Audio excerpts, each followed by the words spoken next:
Assalamualaikum warahmatullahi wabarakatuh. Halo semuanya, perkenalkan nama saya Anggun. Saya dari Prodi PBSI kelas 1B. Di sini saya akan mempresentasikan tentang materi dasar-dasar linguistik.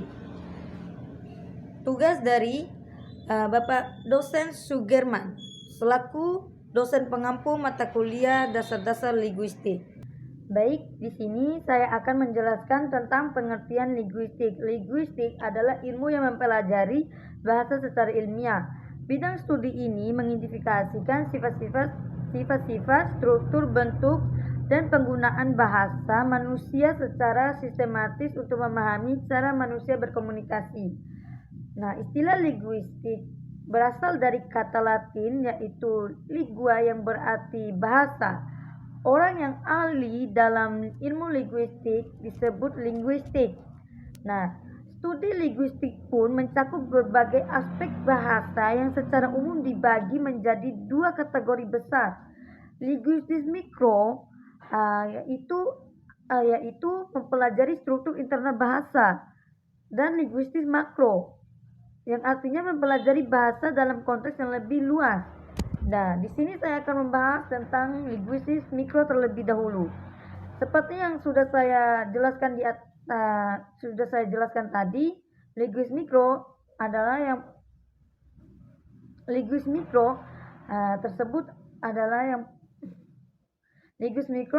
yang fokus pada unsur internal bahasa itu sendiri.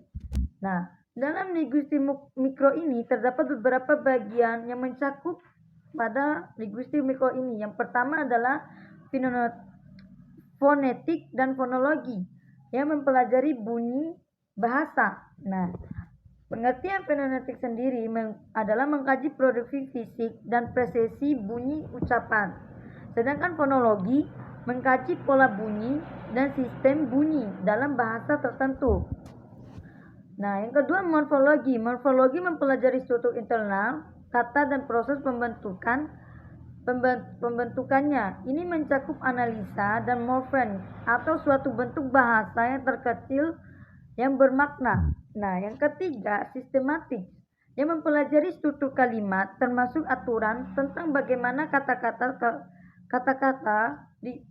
yang digabungkan untuk membentuk klausa, frasa, dan kalimat yang gramatikal. Nah, yang keempat semantik mempelajari makna kata, frasa, kalimat, dan teks. Yang kelima adalah pragmatik, mempelajari pembangunan bahasa dalam konteks sosial termasuk bagaimana konteks mempengaruhi interpretasi makna suatu ucapan. Selanjutnya adalah linguistik makro. Linguistik makro fokus adalah hubungan antara bahasa dan faktor internal lainnya. Nah, di dalam linguistik makro ini ada beberapa juga poin-poin yang diambil dalam linguistik makro ini. Yang pertama adalah sosial linguistik. Sosial linguistik adalah mempelajari hubungan antara bahasa dan masyarakat, termasuk variasi bahasa, dialek, dan penggunaan bahasa dalam kelompok sosial yang berbeda yang diucapkan oleh masyarakat.